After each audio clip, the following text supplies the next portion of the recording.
Kana lagi abot aning project kuno sa gobyerno, kaning project nga bulk water project. Igahinan gyud dakong pondo sa gobyerno unya nahanaw na kuno kalit. Step by the step lang bago sumaksen.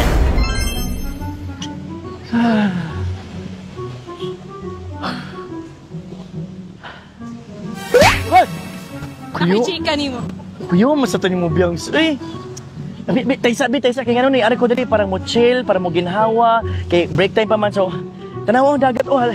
Hayahay kaayo, relax, calm and chill.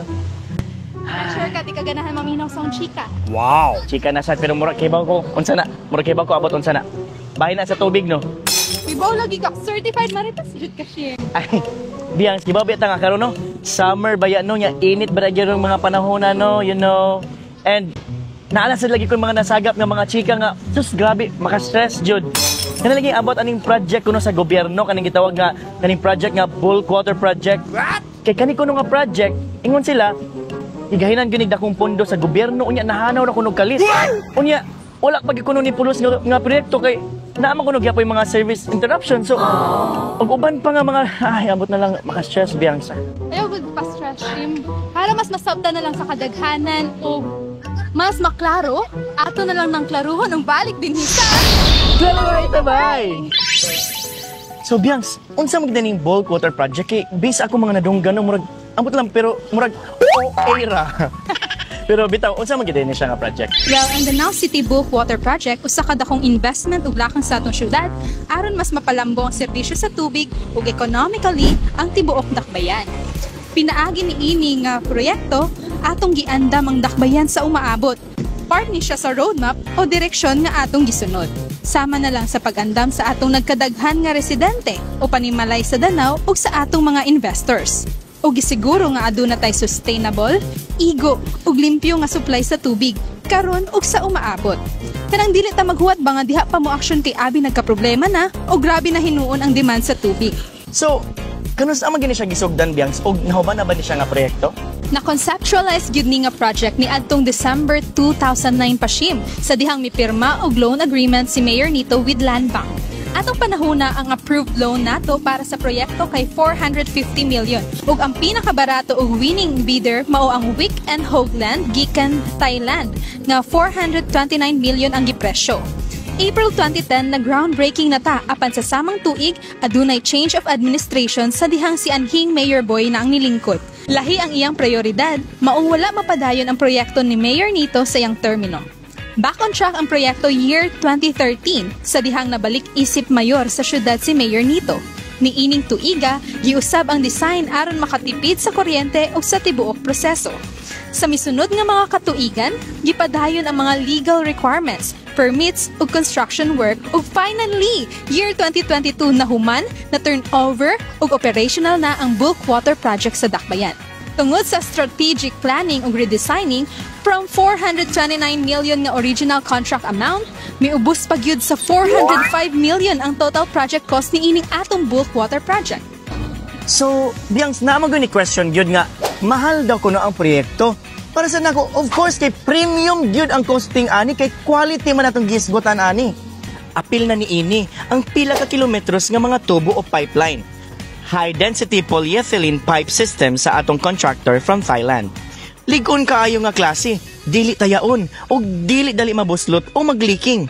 Dili substandard ug wala gitipid ang proyekto ug dili gayud ang tipiron kay importante kayo kini nga mulungtad sa taas kayo nga panahon aron makabot gayud nato ang atong tuyo ug tumong nganong gipasiugdahan ni nato nga proyekto sa Dakbayan. Ug sa sugod pa lang daghan na og proseso ug mga papeles nga angay i-comply. Dili sablaling mag-count ug magbutang ni ining mga pipeline nga mag-agi og pila ka mga barangays. Apil na sab sa 405 million nga total project cost or contract amount ang Source Development Construction of Water Intake or DAM, Water Treatment Plant Structure, Administration Building, Electrical and Control Room, Treated Water Tank or Reservoir, Pumping Station, Warehouse Storage, Pipe Transmission and Distribution Line. Unya naay mga nagpakatabog istorya nga kani kuno moong project mahal kuno kaayo ug unsa pa mga chismis diha. Pero pila man diha dapat magasto? Wala, nasuko pa siya. Wala, charot na bitabiyang. DI sertifikasyon gikan sa COA nga nagpamatuod nga walay kahibulungan o gigamit og insakto ang budget sa Dakbayan. 10 years to pwede yan ang atong loan agreement sa Land Bank. Ug 2 years na lang ang nabilin. Konting kembot na lang, human na ta sa atong loan obligation. Nga, worth it bagit ka ha ang ato ang pag-loan para sa atong bulk water project. Well, through our existing pumping stations ug karon with the help of our bulk water project, sa miaging tuig 2024, naka-generate ta og 60,791,313 pesos and 48 centavos nga annual income sa atong waterworks. Daghang salamat sa atong mga konsumidores sa suporta ug responsable nga pagbayad sa ilang mga water fees. Speaking of water fees, kay Bao mo pamilyang Danawanon, based on the most recent publicly available data, Danao City has the cheapest residential water rate in the Philippines at 50 pesos for the first 10 cubic meters or 5 pesos per cubic meter. Significantly, 3 to 4 times lower than the rates in major cities like Manila, Cebu, Davao, and Iloilo. Again, kita ang pinakabarato og water fees mapa-residential o commercial sa tibuok nasod based on research and publicly available data.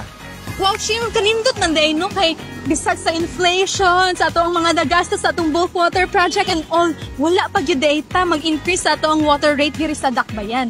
Makahinumdum noon po sa giingon ni Mayor Nito last 2016 sa bahay ni ini atong bulk water project. Matod ni Mayor Nito sa iyang interview sa Sunstar, kining atong bulk water supply project is the key aron magpabilin nga 5 pesos per cubic meter for the first 10 cubic meters ang water rate sa atong Dakbayan.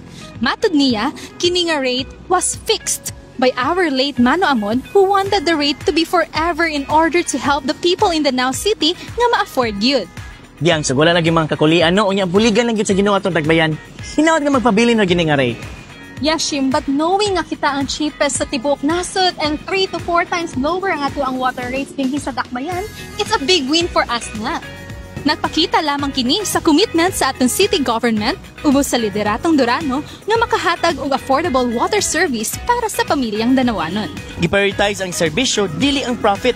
Ug speaking of prioritization and profit, kini di ay atong bulk water project musupply sa diayon tani og tubig sa MCWD para makatabang sa atong mga kasikbit nga mga lungsod while earning ang Dakbayan. Apan wala ta madayon og supply nila sa pagkakaron tungod ang main priority sa Durano administration nga unahon una og patubig ang tibuok Danao City. Tungod sad sa effects sa climate change, giprioridad ang pamilyang Danawanon. Maong sa mga niingon sab nga gibaligya na ang tubig sa Danao sa uban, dili ka na tinuod. Pero Biangs, naapo di ay mga reklamo nga walay agas bisag bulk water na. Naay water interruptions ug unsa pa na. Kanung ka na? Yashim, bisan pinakabarato ta, dili sad rason nga isakripisyo sad ang kalidad, especially ang serbisyo. Naninguha bayag yun ang atong Dakbayan nga mo improve ang atong water service. Pero kana mga reklamo, dili gyud na mawala man.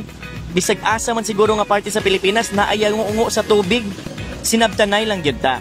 Pero sa atong part, klaruhon lang sa siguro nato kung unsa gyud ining bulk water ug mga barangay nga naserbisyohan niini ug nganong naay mga water service interruptions. Well, sa wala pa ning bulk water project, ang atong Dakbayan nagsalig lamang sa mga groundwater o tubod sa ilawom isip source o tinubdan sa atong tubig with the help sa ato ang mga pumping stations. Pero nakita sa atong liderato nga kinahanglan ta nga mo upgrade ug mangita og dugang nga source. Source nga sustainable ug mas environmental friendly. Isip pagpangandam sa mas daghang tao ug kalumbuan sa syudad. Mauni ang bulk water project nato using surface water. Matod sab sa atong waterworks, kaniadto, Danao City spends 2 million plus matagbuwan para lamang sa kuryente sa atong mga pumping stations. O karon, with a bulk water project, na lessen ang atong electricity bills by at least 50%. This saving of 1 million plus a month or 12 million a year could be used for health, education, and other social services sa atong Dakbayan. So dili lang dugang nga water source, energy efficient pud ni nga proyekto. Pero nganong naa pa man walay tubig o naay tubig pero naasab lagi water interruptions. Ingon ani man gud na Shim, dili pa man gud tanang barangay sa atong Dakbayan ang giserbisyoan sa atong waterworks. Base sa datos sa Danao City Waterworks, 25 out of 42 barangays ang giserbisyoan sa atong Danao City Waterworks. Ug kinatibukan, ang Danao City Waterworks adunay 32 pumping stations and 15 reservoirs. Ang mga barangay ug sitio nga wala sa lista, pasabot. Ang ilang kaugalingong barangay water system ang nagsupply sa ilang tubig, dili ang Danao City Waterworks o ang mga molupyo kasamtangang nagkuha og water supply sa mga Poso Negro, tabay o deep well sa ilang mga kaugalingong tugaran. Ug Shim, klaruhon lang sabdi ay nato, dili tanang giserbisyoan sa waterworks konektado sa ato ang bulk water project. Para sa impormasyon sa tanan, maupani ang mga barangay nga adunay linya sa bulk water, diin 7,000 plus households ang nasuplayan. Wow, apil din among barangay Suba, no? Maudi ay. Pero kanina walay halong char ha, ni-improve ba agad ang among aga sa tubig nga to sa Suba. Di ba Suma sa mga taga Suba? Maudi ay kay apil din siya sa bulk water project. Nice. Yashim, pero sa mga dapit o barangay nga dili pa konektado sa atong bulk water project o mga barangay nga dili pa wala pa na serbisyohan sa tuang Danao City Waterworks, ayaw mo kaguol kay tuod man nga humana ato ang bulk water project, nagpadayon gihapon ang Danao City Government sa pag-improve sa ato ang water service sa Dakbayan. Kumbaga, step by the step lang bago sumakses. Yes, kana. Danao City is working to make water affordable, accessible, reliable, and sustainable. Dili ni instant process mga Danawanon. Dili pwede ma-magic. Pero dako na kaayo taog improvement. Nakinumdum yun ko sa bagyong Odette nga dali ra kaayo nakabangon ang Danao. Nabalikan na dayon ta sa tubig kay localized man. Gani, apil sa mga future plans ug ongoing projects sa Waterworks Division ang construction of 3 mega reservoirs sa Barangay Tabuk, Kamaligbato, Tuburan Sur, and Ginsay. Installation of industrial pipeline that will connect the 3 mega reservoir, improvement of distribution system, and construction of reservoir on every pumping station. Ug matud pa sa atong City Planning Officer, apil sab sa ato ang plano nga tanang barangay na gyud ang maserbisyuhan sa waterworks puhon. In fact, ongoing karon ang atong mga projects towards that. Tuyo nato nga ma-localize ang water sources to promote cost efficiency. We are exploring groundwater sources in every barangay, and as much as possible, ang distribution system nato will be by the use of gravity aron malesen nato ang dependence on electric water pumps, thus reducing electricity cost. Bahin sab sa mga interruptions ba, kung adunay mga panahon nga hinay o walay agas ang inyong dapit, posible nga tungod kini sa emergency repairs o power interruptions. Pero kini mga problema, lain-lain sa depende sa lugar. Dili magkapareho. Naay walay agas kay naay emergency repair sa bomba sa atong pumping station, ang disenyo sa piping sa balay, naay illegal nga ni tap sa ilang tubig, buslot maka ang ilang linya, o naay guba sa koneksyon sa ilang balay. Case to case gyud. Mao nga pahibaw gyud ang waterworks. Ang Danao City Waterworks nangayo og pagsabot sa katawhan ug nagpasalamat sa kanunay nga pasensya ug kooperasyon sa tanang konsumidores. Kung naay mga pangutana, klarifikasyon o reklamo bahin sa tubig, mas maayo nga direkta sabta nga mo contact sa Danao City Waterworks. Ay, grabe murag. Makauhaw gid kay ato istorya rin biyang sige. Uhaw jud kung mangita tag tubig na. Mangita pag gyud kag tubig. Tara, daghang tubig sa atong luyo. Ay baya gyud no, pilosopo sad ka. Ay may pamag-swimming na lang ta parang mawa atong kainit ng atong hot na heart. May pa. Sige tara. Pero kay ba nga mas mayra gid nga istorya to nato. Kay ngano naklaro gid nato diri sa tabay. Tara ulit ka ta. Kabuli mo to.